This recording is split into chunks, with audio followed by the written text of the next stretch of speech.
नमस्कार दोस्तों, फिर से स्वागत है आपका हमारे YouTube channel Anil Soni vlogs में। डेली रूटीन की तरह इस बार भी हम आपके लिए लेकर आए हैं नया वीडियो, जिसमें हम आज ऐसे आसन की बात करने जा रहे हैं जिस आसन को करने से हमारे शरीर में एक कमर की चर्बी को हटाने में और रीढ़ की हड्डी में कर्व को ठीक करता है।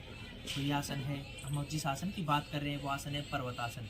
तो आइए जानते हैं इस आसन को करने का सबसे सही तरीका क्या है, इसके लाभ और सावधानियों की चर्चा करेंगे। तो आइए शुरू करते हैं। तो सबसे पहले आपको एक मैट लेनी है। उस मैट में आपको या तो आप सुखासन की स्थिति में बैठ जाइए या फिर आप पद्मासन की स्थिति में भी बैठ सकते हैं। अगर किसी से नहीं होता है तो कोशिश कीजिए। तो पद्मासन की स्थिति में बैठने के बाद में अब आपको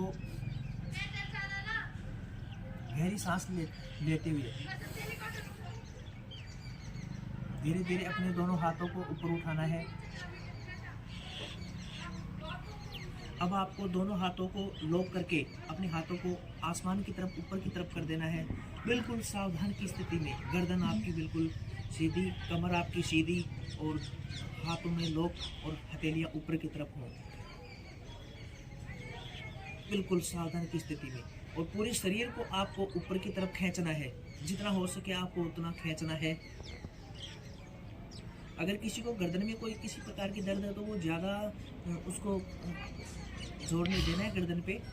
तो कुछ देर आप 30 से 2 मिनट तक आप इस स्थिति में रुक सकते हैं, सांस रोके हुए आपको। फिर धीरे धीरे धीरे धीरे आपको श्वास छोड़ते हुए वापस उसी स्थिति में आ जाना है।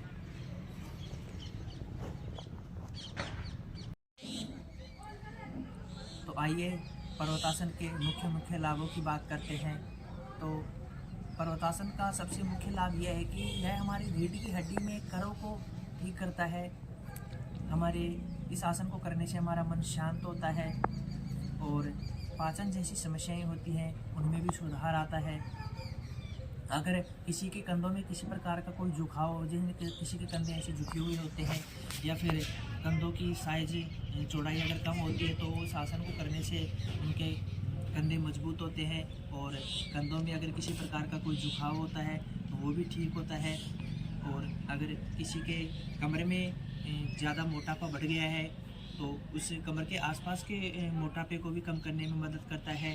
और ये हमारे हिप्स के आसपास की चर्बी को भी हटाने में मददगार साबित होता है पर्वतासन। अब इसको करते समय क्या क्या सावधानियां रखनी चाहिए, तो उन मुख्य सावधानी यह है कि किसी को वात संबंधी रोग है तो वो इस आसन को करने से बचे।